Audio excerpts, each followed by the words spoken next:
a Mateo, capítulo 27, vamos a leer el versículo 51 y 56.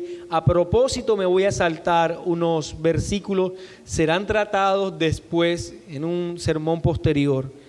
Versículo 55 y versículo 56 dice de la siguiente manera la palabra de Dios: estaban allí muchas mujeres mirando de lejos, las cuales habían seguido a Jesús desde Galilea sirviéndole, entre las cuales estaban María Magdalena, María, la madre de Jacobo y de José, y la madre de los hijos de Zebedeo. El Señor añada bendición a su palabra, mi hermano. Debemos recordar en dónde nos encontramos. Cristo ya ha sido crucificado, su sangre recorre la cruz. El Señor está experimentando el pasar de los minutos, de las horas, clavado a un madero, así que sus fuerzas cada vez son menos. Existe en Él una tremenda angustia física que nosotros no podríamos de ninguna manera describir en forma adecuada. También hay algunos historiadores que han hablado acerca y han escrito acerca de cómo muchos que fueron crucificados resistieron hasta 8 días clavados a la cruz. Así que era un prolongado y agudo sufrimiento. Pero si le sumamos a eso que el Señor está experimentando también un profundo dolor psicológico, puesto que Él venía desde Getsemaní, sufriendo ya en su cuerpo el terror de someterse a lo que vendría a ser tomar la copa de la ira del Padre. También podemos sumarle entonces la traición de Judas, el abandono de sus discípulos, y ahí camino al Gólgota la humillación por todos los que estaban allí, los soldados, los del Sanedrín, de manera que Cristo, a la vista de todo, está agonizante en ese lugar. Se le llama blasfemo y todos los que están allí consideran que merece morir. Aún aquellos que están clavados a su lado, también uno de ellos también blasfema su nombre, también lo injuria. Cuando nosotros contemplamos este cuadro, no podemos decir otra cosa sino cuánto odio, desprecio, humillación se ve en esta escena de la cruz. Muchos estaban allí esperando solo el momento que el Señor Jesucristo muriera. Que Él muriese para poder señalar que definitivamente aquello que Él se jactaba en decir era una falsedad. Todos los que estaban allí podían ver a un hombre sufriente esperando su muerte para poder señalarle como un mentiroso. Ese es el cuadro que nos muestra Mateo. Pero en este cuadro también es contrastado por las declaraciones de los evangelistas, y en específicamente este que acabamos de leer, de la presencia de unas mujeres. Y si leemos bien, no nos dice que son pocas. Estaban allí muchas mujeres mirando de lejos. Y aparentemente podríamos nosotros decir que no era nada novedoso el que muchas mujeres salieran a ver el espectáculo que se estaba dando tan grotesco a la vista de todos los hombres. Pero estas mujeres eran especiales, eran distintas a todas aquellas que quizás estaban observando y que también se habían sumado a la burla. Ellas no estaban allí para ver al hombre sufriente. Ellas no estaban allí para ver una crucifixión más del Imperio Romano. Ellas estaban allí mirando de lejos, viendo a su Salvador. Estaban allí muchas mujeres mirando de lejos, dice el versículo 51. Así que no las movía una curiosidad, No para ver un hombre que padece, estas mujeres contemplaban al Cristo de la gloria, contemplaban al Mesías, al Salvador de sus almas, el rescate de sus pecados. Ellas veían a Jesús y no lo veían como los que estaban cerca. Desde lejos estas mujeres sabían que la tercera persona de la Trinidad, el Cristo encarnado, estaba en el madero y que su sangre estaba proporcionando aquello que era imposible para ellas, que era su salvación. Estas mujeres veían a Cristo como su Salvador. Y mi hermano, yo quiero que en este sermón veamos lo que significa la presencia de estas mujeres en este lugar y cómo esto da lugar a la tercera palabra de Cristo sobre la cruz. Y cómo esto es tan relevante para aquellas que escucharon, que presenciaron las palabras del Señor, pero que también es relevante para todos nosotros. Estamos analizando entonces las 7 palabras de Cristo sobre la cruz y hoy vamos a ver la tercera, en lo que he puesto como título a este sermón: unión de amor. Unión de amor.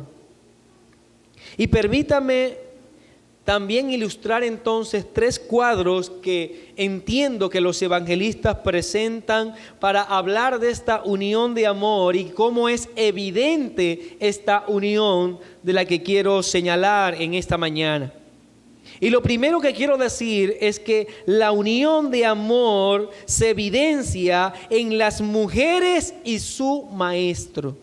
Las mujeres y su maestro. Vuelvo a leer el versículo 55. Estaban allí muchas mujeres mirando de lejos, las cuales habían seguido a Jesús desde Galilea sirviéndole. Estas mujeres, dice claramente el evangelista, que venían siguiéndole desde Galilea. Ahora, si leemos Juan capítulo 19, versículo 25, otro evangelista dice de la siguiente manera: estaban junto a la cruz de Jesús su madre, la hermana de su madre, María, mujer de Cleofas, y María Magdalena. Permítame leer también Marcos capítulo 15, versículo 40 y 41. Dice: también había algunas mujeres mirando de lejos, entre las cuales estaban María Magdalena, María la madre de Jacobo el menor y de José, y Salomé. El versículo 41 dice: quienes cuando él estaba en Galilea le seguía y le servían, y otras muchas que habían subido con él a Jerusalén.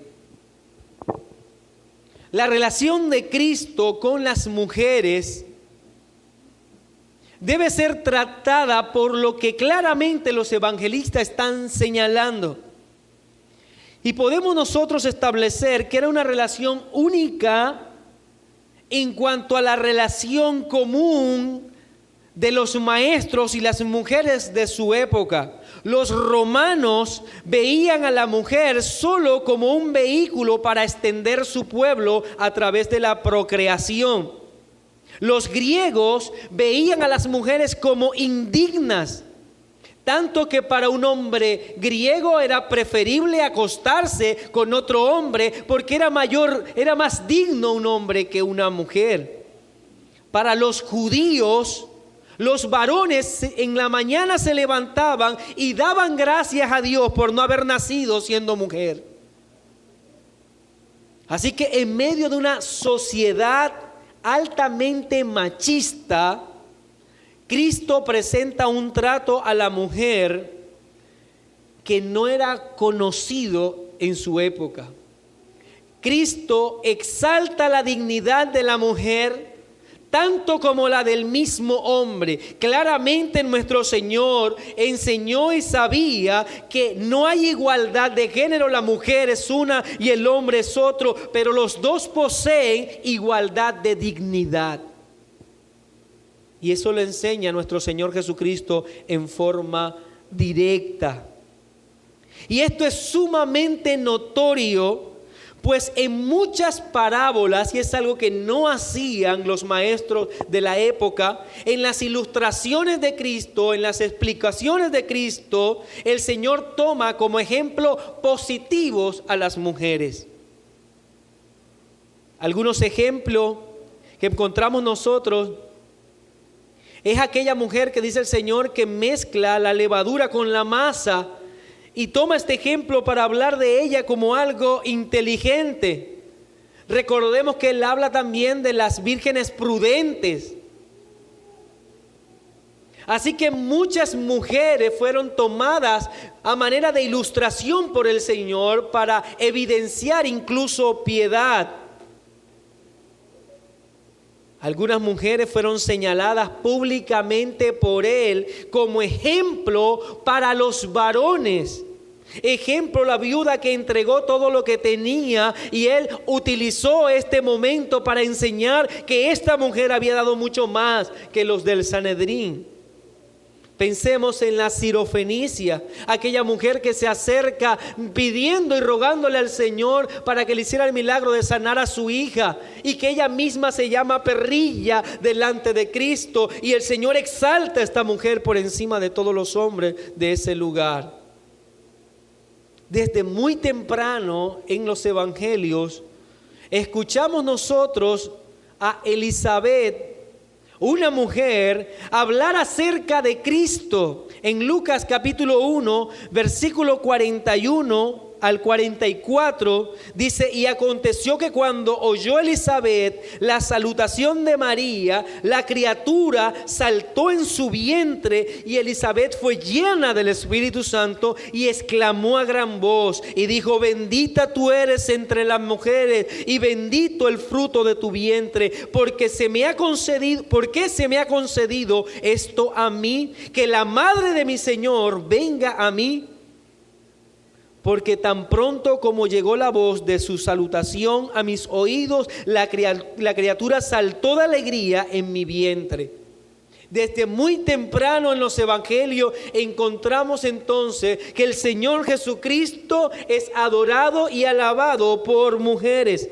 Es solo un capítulo más adelante, en Lucas 2:36, se nos dice: estaba también allí Ana, profetisa, hija de Fanuel, de la tribu de Aser, de edad muy avanzada, pues había vivido con su marido 7 años desde su virginidad, y era viuda hacía 84 años. Y no se apartaba del templo, sirviendo de noche y de día con ayunos y oraciones. Esta, presentándose en la misma hora, daba gracias a Dios y hablaba del niño a todos los que esperaban la redención en Jesucristo.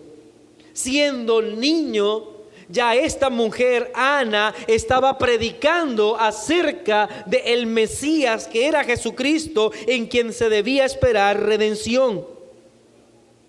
Si vamos mucho más adelante en los evangelios, no debemos olvidar a estas dos hermanas, Marta y María, quienes los evangelistas señalan una y otra vez que servían al Señor con alegría.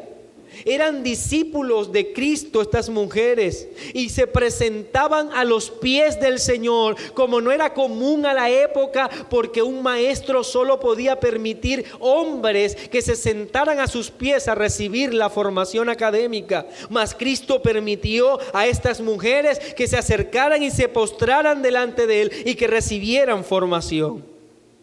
Pensemos en la mujer del flujo de sangre, la mujer samaritana, la mujer aquel que el Señor liberó de 7 espíritus inmundos, y la lista sería interminable.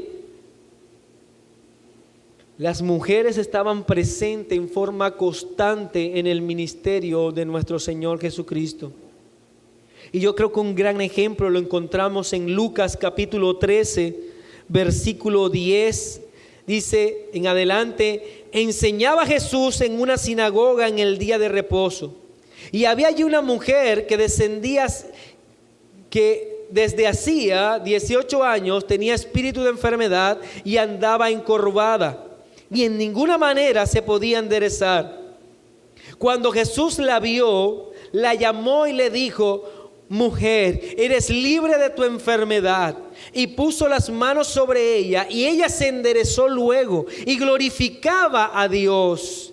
Pero el principal de la sinagoga, mire un milagro tan maravilloso como ese, pero el principal de la sinagoga, enojado de que Jesús hubiese sanado en el día de reposo, dijo a la gente: 6 días hay en que se debe trabajar. En esto pues venid y sed sanados, y no en día de reposo. Entonces el Señor respondió y dijo: hipócrita, cada uno de vosotros no desata en el día de reposo su buey o su asno del pesebre y lo lleva a beber, y a esta hija de Abraham. Es una declaración única en el Nuevo Testamento, porque se hablaba de los hijos de Abraham, no de las hijas de Abraham, por el entendimiento de que el pertenecer al linaje de Abraham venía por el corte del prepucio. Y esta le dice el Señor Jesucristo: hija de Abraham, que Satanás había atado 18 años, ¿no se le debía desatar de esta ligadura en el día de reposo? El Señor exalta la dignidad de las mujeres en su ministerio. Cristo le llama hija de Abraham. Ahora, ¿cuál es el resultado de este amor por parte de Cristo públicamente hacia las mujeres de su época? El resultado no fue otro que aquellas mujeres le sirvieron en gratitud y adoración a Él. Fue una unión de amor de las mujeres a su maestro. Una unión, mi hermano, que los evangelistas señalan en forma clara, aun cuando Cristo está en la cruz.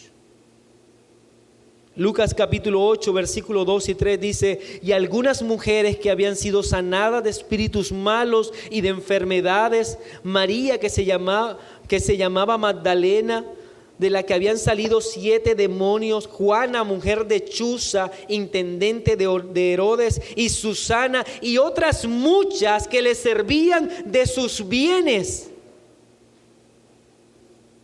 Y he aquí el maravilloso contraste de la cruz, que mientras el Señor estaba sangrando en la cruz, muriendo en la cruz, y muchos le ofendían y muchos se burlaban de Él, se evidencia una unidad profunda de amor de parte de unas mujeres para con su maestro.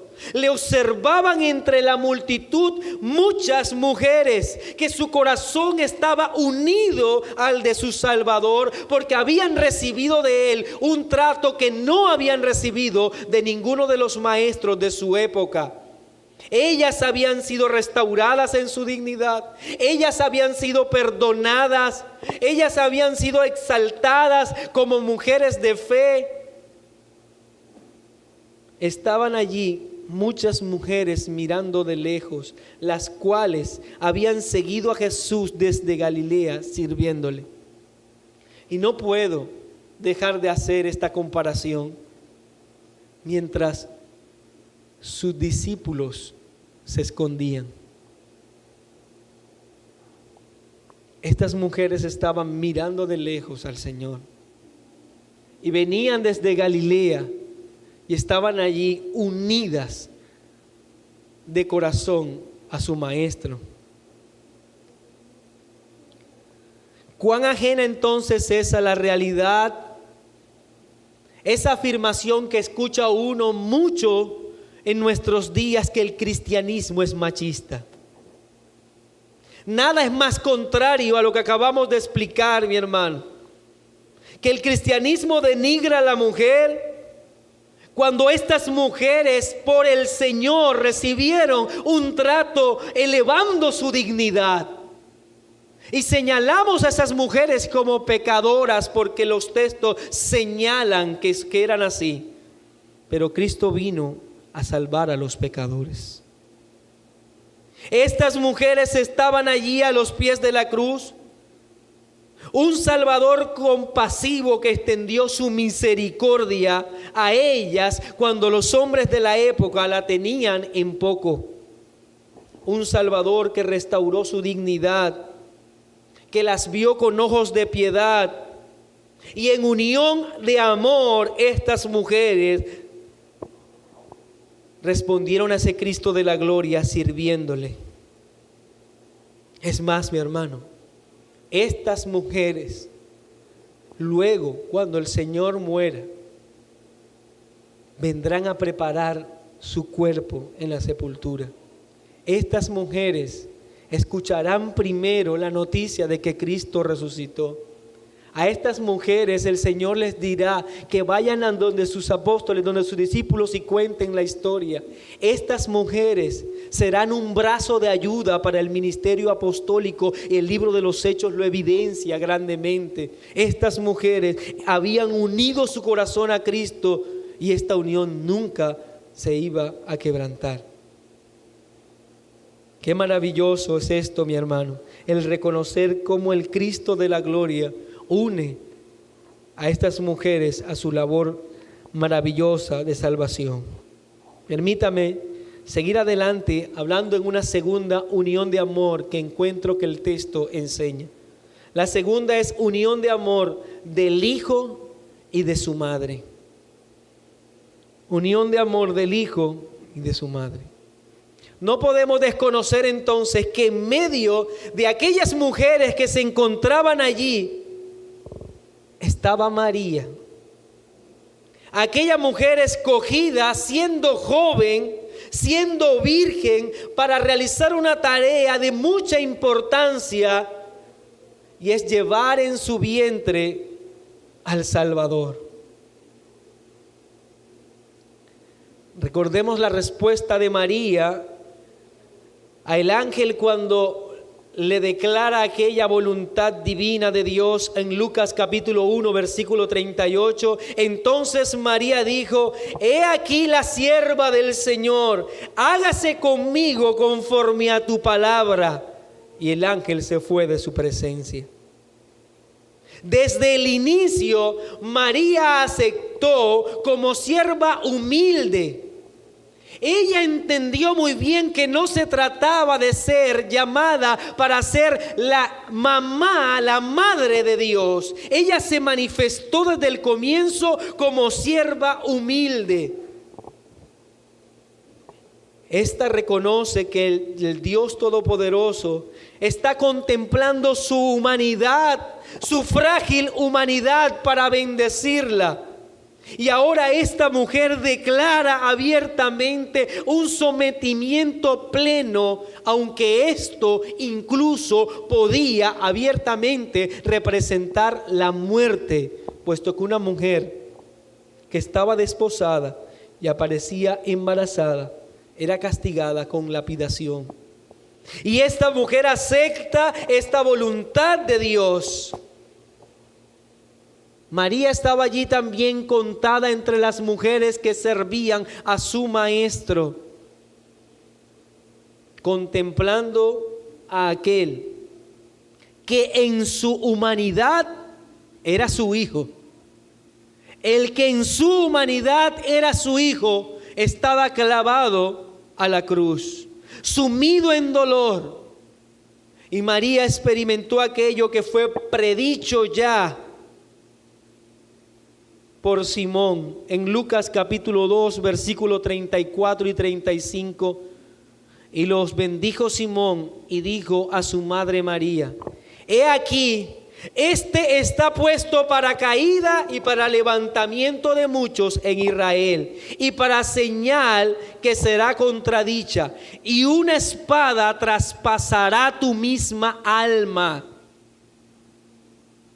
Desde que presentaron al Señor a los 8 días de nacido, se le dijo a María que su alma sería traspasada por una espada.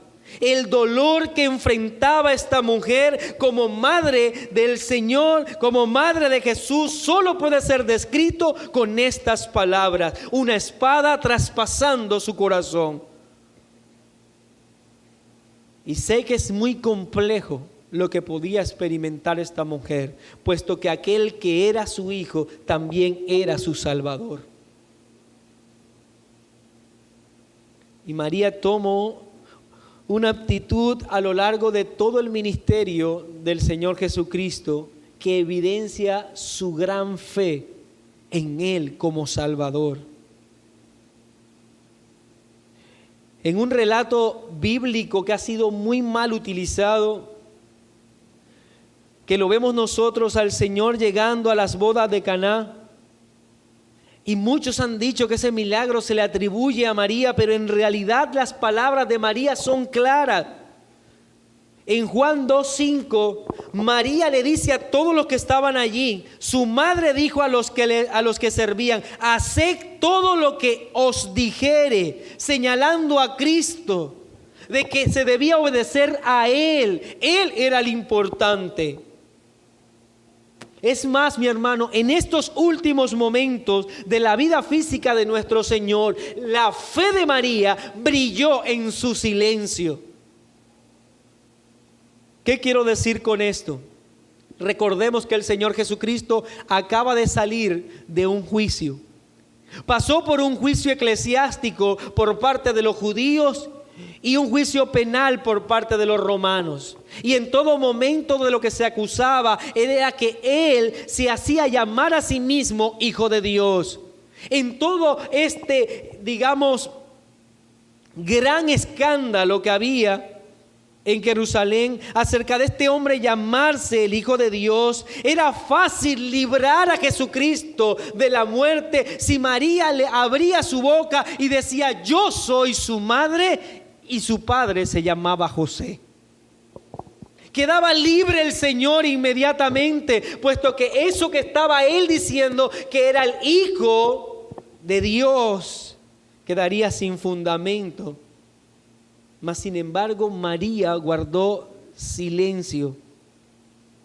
Y aún a los pies de la cruz, María guardó silencio, entendiendo que Cristo debía morir. Doloroso para ella, puesto que era su hijo, pero que debía morir para salvar a su pueblo. En lo que se ha conocido en la historia como el Magnificat de María, lo declaró en Lucas capítulo 1, versículo 46 al 48. Entonces María dijo, engrandece mi alma al Señor, y mi espíritu se regocija en Dios mi Salvador, porque ha mirado la bajeza de su sierva. En todo momento esta mujer que hacía parte de este grupo entendía que ella era sierva y que aquel que sí era su hijo, humanamente hablando, era su Dios, era su Salvador. El Magnificat de María contiene muchos elementos ricos en el Antiguo Testamento, pero que expresan un corazón humilde de una mujer que entendió que debía humillarse ante su Señor. La unión de María con Jesús era una unión, pero una unión también de sierva. La unión de una sierva y su Señor.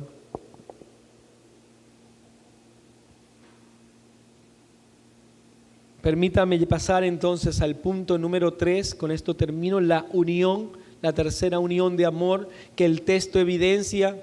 Una unión de amor entre los creyentes. Una unión de amor entre los creyentes. Y aquí vamos a llegar a la tercera palabra de nuestro Señor Jesucristo sobre el madero.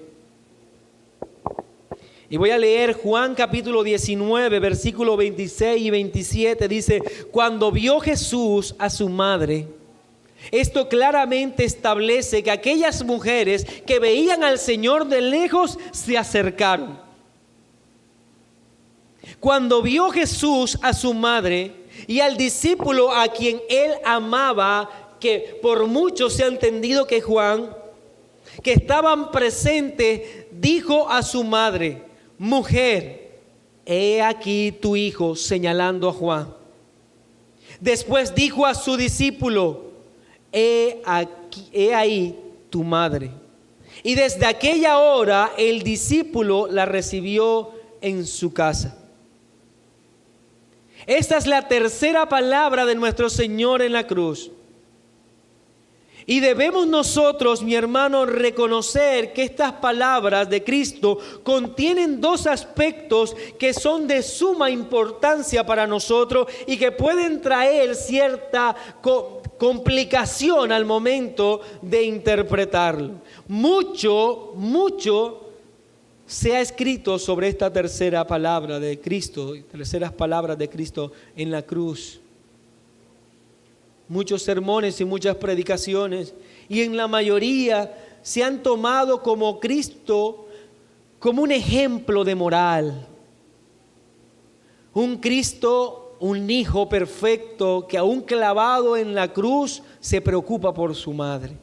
Y es tomado solo desde esta perspectiva para señalar la responsabilidad que todos tenemos en tratar dignamente y respetar y honrar a nuestros padres. Y mucho se ha descrito y se ha hablado acerca de esto, pero nosotros habíamos anunciado que las 7 palabras de Cristo en la cruz son palabras de gracia, son palabras evangélicas, son palabras que están llenas del evangelio y de la salvación. Por lo tanto, no debemos quedarnos con ese enfoque humanista y moral. Sí es cierto, ese Cristo que estaba en la cruz era el hijo de María. Humanamente hablando, Él tomó sobre sí la responsabilidad de su madre. Y es que claramente, según las costumbres judías, el Señor no pudo haber declarado lo que declaró a menos que su padre hubiese ya muerto. Porque al momento en que una mujer pierde la compañía de su esposo, entra en la viudez, y recuerde que para el judío la mujer no podía negociar, no podía comprar, no podía venderla, debía ser un hombre. Por lo tanto, pasaba a la custodia de su hijo mayor.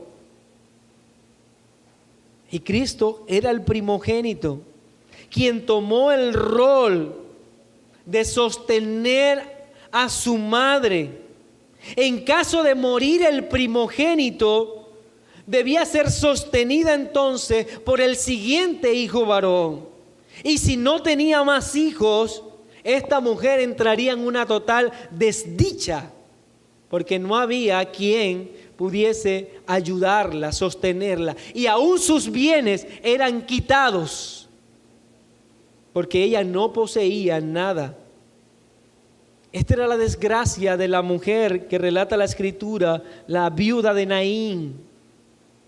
Recuerden ustedes en Lucas 7, 11 y 12. Aconteció después que él iba a la ciudad que se llamaba Naín, e iban con él muchos de sus discípulos y una gran multitud. Cuando llegó cerca de la puerta de la ciudad, he aquí que llevaban a enterrar a un difunto, hijo único de su madre, la cual era viuda. Y había con ella mucha gente de la ciudad. Nosotros sabemos que el milagro fue que el Señor levanta a este hombre y se lo entrega nuevamente a su madre. Pero ahora María veía como viuda a su primogénito agonizar sobre una cruz. Y el Señor se preocupa de la humanidad de María. Claramente su alma estaba segura en lo que Él estaba realizando en la cruz. Claramente la muerte de Cristo iba a beneficiar a María para salvación, pero Cristo se preocupa por la humanidad en obediencia a la ley. Por eso encomienda el cuidado de su madre a su discípulo. Ahora, ¿por qué hacer esto cuando tenía otros hijos varones?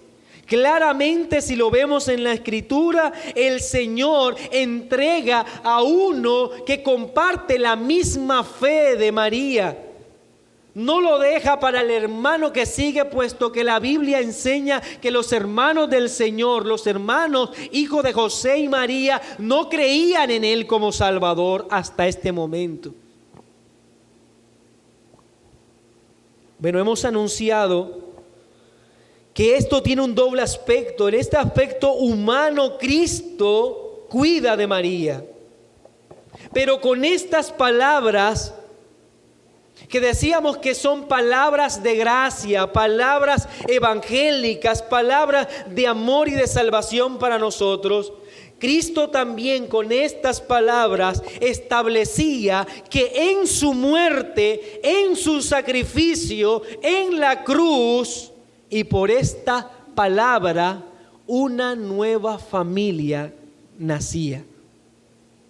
Una nueva familia unida no por los genes, sino por la sangre que Él estaba derramando en el madero. Por su sacrificio, una madre que sufría, un discípulo sufriente, encuentran en la cruz la más dulce de las uniones, dirigida por Cristo, en el cual Él invita a que esta madre mire al otro creyente como hijo, y que este hijo mire ahora a María, que es creyente, como madre. Una nueva familia nacen en honor a la salvación que Cristo realiza en la cruz. Cuando vio Jesús a su madre y al discípulo a quien Él amaba, que estaba presente, dijo a su madre: mujer, he ahí tu hijo. Piense por un momento en estas palabras en la mente de María. El Señor, el Cristo de la gloria, le invita a que vea a otro creyente como su hijo que va a perder. Pablo le escribe a los Gálatas diciendo: así que según tengamos oportunidad, hagamos bien a todos, y mayormente a los de la familia de la fe. Pablo entiende muy bien que todo aquel que se incorpora a la fe no se incorpora a una sociedad, a un grupo empresarial, sino a una familia, la familia de la fe. Él describe que todos aquellos que creemos en el Señor nos unimos a causa del sacrificio de Cristo. Ahora por su obra ya no hay raza, no hay color, no hay posición social, no hay género. Todos somos una familia. En Efesios capítulo 2, versículo 19, dice: así que ya no sois extranjeros ni advenedizos, sino conciudadanos de los santos y miembros de la familia de Dios. Cristo no espera que María fuese atendida por sus hermanos Jacobo o Judas, pues ellos, al no creer en Él, no entenderían la fe de esta mujer. Pero Juan, al igual que María, veían a aquel Cristo que estaba crucificado, y debido a la unión que tenían con Él, ahora Cristo une a estos creyentes en una amorosa unión familiar. Es por eso que Pablo va a aconsejar a Timoteo, ese pastor, y le dice lo siguiente en 1 Timoteo 5, 1 y 2: no reprendas al anciano, sino exhórtale como a padre, a los más jóvenes como a hermanos, a las ancianas como a madres, a las jovencitas como a hermanas, con toda pureza. Cuando Cristo le decía a María que en Juan tenía un hijo, señalaba que la iglesia debe entender la necesidad de evidenciar la unión tan grande que hay en nosotros, unión de fe y amor que logró Cristo en la cruz. Él murió en la cruz, y como resultado, todos aquellos que creemos en Él somos una familia. En esto conocerán todos que sois mis discípulos, si tuviereis amor los unos con los otros.